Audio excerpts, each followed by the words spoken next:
दोस्तों, आखिर धर्मेंद्र पाजी को ये कौन सी जानलेवा बीमारी हो चुकी है जिसकी वजह से उनका स्वास्थ्य दिन पर दिन गिरता ही जा रहा है। डॉक्टर ने तो यहाँ तक कह दिया है कि धर्मेंद्र पाजी अब सिर्फ कुछ ही महीनों के मेहमान हैं। जिंदगी के इस आखिरी पड़ाव में उनके घर वालों ने उन्हें क्यों अकेला फार्म हाउस पर छोड़ दिया है? बॉबी देओल और सनी देओल, इन दोनों में से कोई भी धर्मेंद्र का इलाज क्यों नहीं करा रहा है? दोस्तों, क्या आपको ये पता है, जवानी के दिनों में पहली पत्नी होने के बावजूद भी धर्मेंद्र हेमा मालिनी के प्यार में इतने ज्यादा अंधे हो गए थे कि उन्होंने हेमा मालिनी से शादी करने के लिए अपना धर्म परिवर्तन भी करा लिया था। मगर आज वही पत्नी जिसके लिए धर्मेंद्र ने अपना धर्म परिवर्तन कभी कराया था, आज वो धर्मेंद्र के साथ क्यों नहीं है? क्या उसने भी धर्मेंद्र से अपना सारा नाता तोड़ लिया है? चलिए जानते हैं धर्मेंद्र की बचपन से लेकर अब तक की पूरी जिंदगी के बारे में। 8 दिसंबर 1935 पंजाब के फगवाड़ा जिले के नसराली गांव में एक साधारण सा लड़का जन्म लेता है। धर्म सिंह देओल एक सरकारी स्कूल के हेडमास्टर का बेटा, जिसकी जिंदगी खेतों की मिट्टी, स्कूल की घंटी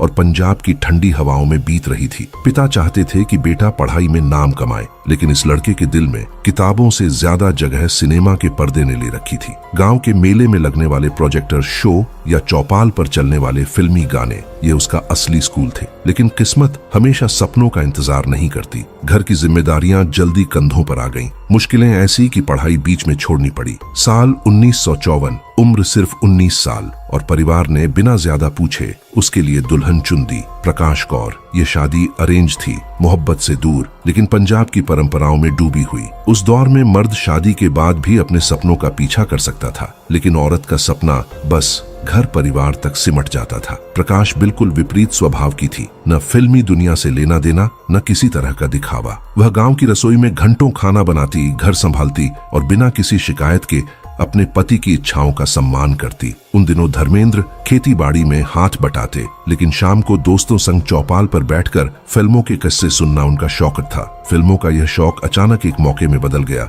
जब उन्होंने 1958 में फिल्म फेयर टैलेंट हंट में हिस्सा लिया। यह जानकारी बहुत लोग नहीं जानते कि उस समय यह प्रतियोगिता पूरे देश से केवल चुनिंदा लोगों को बुलाती थी, और हजारों आवेदकों में से धर्मेंद्र का चयन उनके चेहरे की मासूमियत और गजब की बॉडी लैंग्वेज के कारण हुआ। मुंबई का सफर शुरू हुआ, लेकिन प्रकाश अमृतसर में ससुराल में ही रही। उस वक्त एक शादीशुदा नौजवान का फिल्मों में जाना असामान्य था, इसलिए धर्मेंद्र ने निजी जीवन को पूरी तरह छुपाकर संघर्ष शुरू किया। छोटे मोटे रोल, लंबे इंतजार और भूखे दिन, यह सब उन्होंने अकेले झेले। लेकिन हर बार जब वह गांव लौटते तो प्रकाश कौर बिना कोई सवाल पूछे उनका स्वागत करती, मानो जानती हो कि यह सफर अभी लंबा चलना है। यही वो दौर था जिसने धर्मेंद्र को एक साधारण पति से फिल्मों के सपनों के पीछे भागने वाला इंसान बना दिया, और धीरे धीरे इस सफर में आने वाला तूफान उनकी जिंदगी बदलने वाला था। मुंबई, वो शहर जहां सपने हकीकत बनते भी हैं और टूटते भी।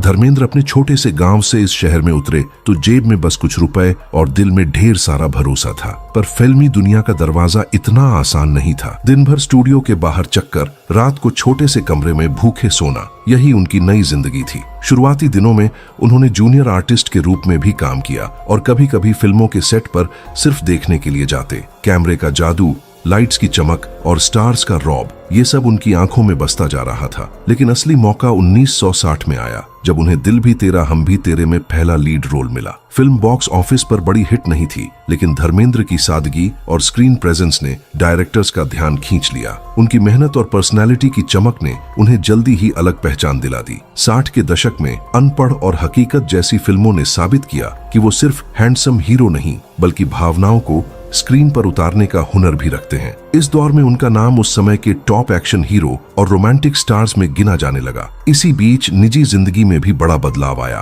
1960 के दशक के मध्य में उनके और प्रकाश कौर के घर 2 बेटे हुए, अजय सिंह देओल, सनी देओल, और विजय सिंह देओल, बॉबी देओल। दोनों के जन्म के समय धर्मेंद्र फिल्मों में अपने पांव जमा चुके थे, लेकिन काम का दबाव इतना था कि पिता का समय देना मुश्किल हो जाता। फिर भी गांव लौटने पर वो बच्चों के साथ मिट्टी में खेलते और मां प्रकाश कौर को महसूस कराते कि शोहरत के बीच भी उनका रिश्ता अभी कायम है। कम लोग जानते हैं कि इस समय तक धर्मेंद्र फिल्म इंडस्ट्री के वन टेक आर्टिस्ट कहे जाने लगे थे। उनके डायलॉग डिलीवरी और एक्शन सीक्वेंस इतने नेचुरल होते कि डायरेक्टर्स को रीटेक की जरूरत ही नहीं पड़ती। और 1966 में फूल और पत्थर की जबरदस्त सफलता ने उन्हें स्टारडम के शिखर पर पहुंचा दिया। ये वही फिल्म थी जिसने उन्हें फिल्म फेयर अवार्ड में बेस्ट एक्टर का नामांकन दिलाया और फिल्म इंडस्ट्री में उनका नाम पक्का कर दिया। लेकिन जैसे जैसे स्टारडम बढ़ता गया, उनके आसपास लोगों और खासकर खूबसूरत अदाकाराओं का दायरा भी बढ़ने लगा। साल 1970 धर्मेंद्र का करियर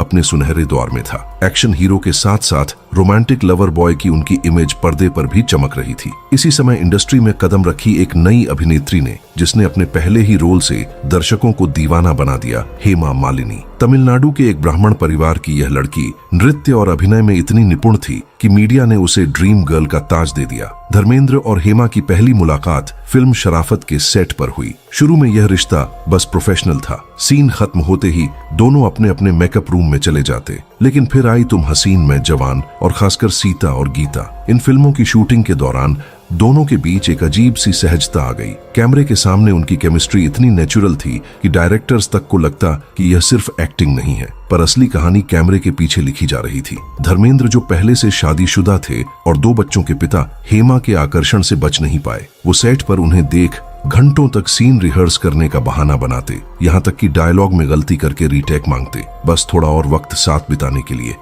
वो सेट पर गुलाबों के गुलदस्ते भेजते। शूटिंग खत्म होने के बाद भी कार में उनका इंतजार करते। धीरे धीरे हेमा भी उनकी सच्चाई और मोहब्बत के आगे पिघलने लगी। यह रिश्ता किसी आम फिल्मी अफेयर जैसा नहीं था। धर्मेंद्र इसे पूरी तरह निभाना चाहते थे, लेकिन सबसे बड़ी दीवार थी पहली पत्नी प्रकाश कौर। प्रकाश ने कभी तलाक देने से इनकार नहीं किया और इसने इस प्रेम कहानी को एक और नाटकीय मोड़ दे दिया। शोले की शूटिंग के दौरान धर्मेंद्र और हेमा मालिनी के बीच नजदीकियां बढ़ने लगी थीं। फिल्म के एक रोमांटिक सीन में धर्मेंद्र को हेमा का हाथ पकड़ना था। वो बार बार कैमरा ऑपरेटर से कह देते कि फोकस गड़बड़ हो गया है या लाइट सही नहीं है, ताकि सीन दोहराना पड़े और उन्हें हेमा के साथ थोड़ा और समय मिल सके। हेमा को भी समझ आ रहा था, लेकिन उन्होंने कभी कुछ नहीं कहा। हेमा मालिनी को गाड़ी चलाना हमेशा से सीखना था, लेकिन फिल्मी काम के बीच उन्हें कभी सही मौका नहीं मिला। धर्मेंद्र को जब यह बात पता चली तो उन्होंने खुद आगे बढ़कर कहा कि वे उन्हें ड्राइविंग सिखाएंगे। शूटिंग के खाली समय में या पैकअप के बाद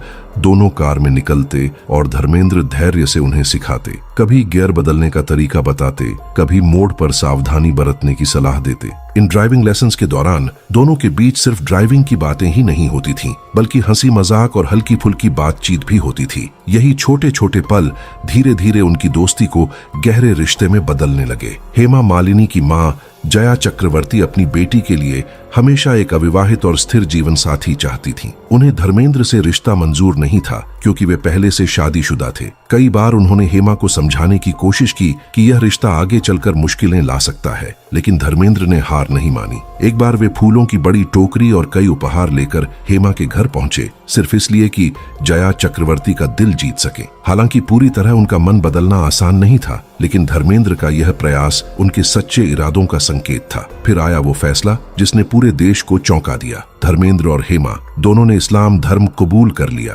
ताकि मुस्लिम पर्सनल लॉ के तहत दूसरी शादी कर सकें। धर्मेंद्र बने दिलावर खान और हेमा बनी आयशा। वर्ष 1969 में उन्होंने निकाह किया और कुछ सालों तक इस शादी को गुप्त रखा। अक्सर कहा जाता है कि धर्मेंद्र ने मुस्लिम धर्म अपनाया ताकि वे हेमा मालिनी से दूसरी शादी कर सकें, लेकिन हेमा ने बाद में एक इंटरव्यू में इस बात की अलग वजह बताई। उनके अनुसार धर्म बदलना उनके लिए सिर्फ एक कानूनी औपचारिकता थी, ताकि रिश्ते को लेकर किसी तरह की रुकावट या विवाद ना हो। उन्होंने कहा था कि उनके लिए सबसे बड़ा धर्म प्यार था और इस कदम का उद्देश्य सिर्फ अपने रिश्ते को समाज के दबाव और कानून की जटिलताओं से बचाना था। दूसरी शादी के बाद धर्मेंद्र की जिंदगी 2 हिस्सों में बंट चुकी थी। एक तरफ मुंबई के जुहू में हेमा मालिनी और उनकी 2 बेटियां ईशा और आहाना, दूसरी तरफ पंजाब से जुड़ी जड़ों वाले घर में पहली पत्नी प्रकाश कौर और बेटे सनी व बॉबी। ये 2 दुनिया बिल्कुल अलग थीं। एक में फिल्मी पार्टियों की चमक दमक, दूसरी में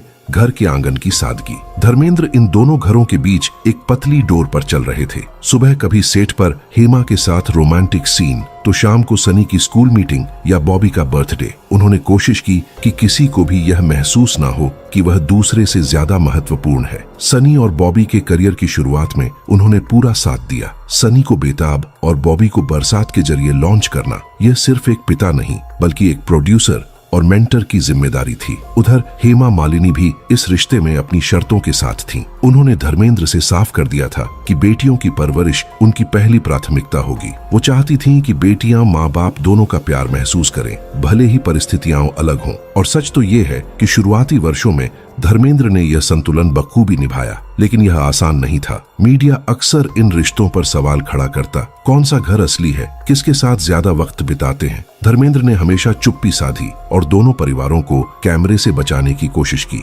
दिलचस्प बात यह है कि दोनों घरों के बच्चे एक दूसरे के प्रति कभी कटुता में नहीं दिखे। ईशा और अहाना ने पब्लिक में कई बार कहा कि उन्हें अपने भाइयों सनी और बॉबी पर गर्व है, और सनी ने भी एक इंटरव्यू में कहा था, हमारे पिता का दिल इतना बड़ा है कि वह 2 परिवार संभाल सकते हैं। लेकिन वक्त का खेल यहीं नहीं रुकता। करियर के ऊंचे शिखर पर होते हुए भी उम्र की रफ्तार धीरे धीरे रिश्तों की चमक पर असर डालने लगी थी। आने वाले सालों में यह संतुलन दरकने वाला था, और इसके दरकने की सबसे बड़ी आहट तब आई जब धर्मेंद्र ने बीमारियों से लड़ना शुरू किया। कभी घोड़े पर सवार होकर पर्दे पर खलनायकों को धूल चटाने वाले धर्मेंद्र अब 90 की उम्र के करीब अपने शरीर की नाजुकियत से जूझ रहे हैं। 2025 की शुरुआत में उनकी आंख से जुड़ी एक गंभीर समस्या ने उन्हें अस्पताल पहुंचा दिया। डॉक्टर्स ने उनकी आंख का ग्राफ्ट यानी कॉर्निया ट्रांसप्लांट किया, एक नाजुक सर्जरी जो उम्र के साथ बढ़ते रिस्क के कारण आसान नहीं थी। अस्पताल से निकलते वक्त